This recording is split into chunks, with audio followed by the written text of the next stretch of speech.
حاول أن تتمسك بالكتمان.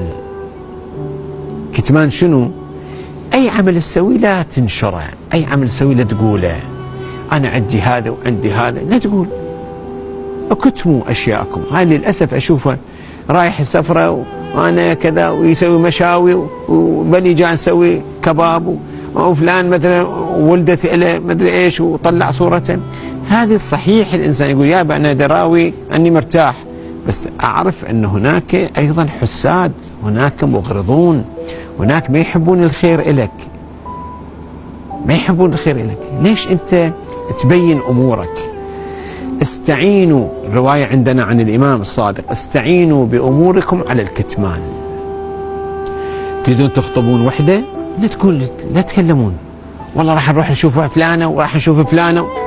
الحاسد يروح يخرب، المغرض يروح يخرب. بهدوء روحوا، بهدوء وبكتمان وبحسب تعبيرنا نوع من السرية. روحوا شوفوا، حققوا، خطبوا قبل أن تخلص الأشياء اللي تبينوها. الإمام الصادق عنده حكاية حلوة، إظهار الشيء قبل أن يستحكم. إظهار الشيء يعني إعلانه وإبرازه قبل أن يستحكم مفسدة له، يعني يفسد العمل، يفسد المشروع.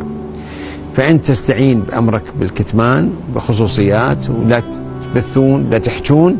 وهذا في واقع الحال إن شاء الله يرزقك زوجة صالحة وترتاح، ولا تروح ورا الشيطان ويغريك على أن تسقط في الحرام إن شاء الله تعالى.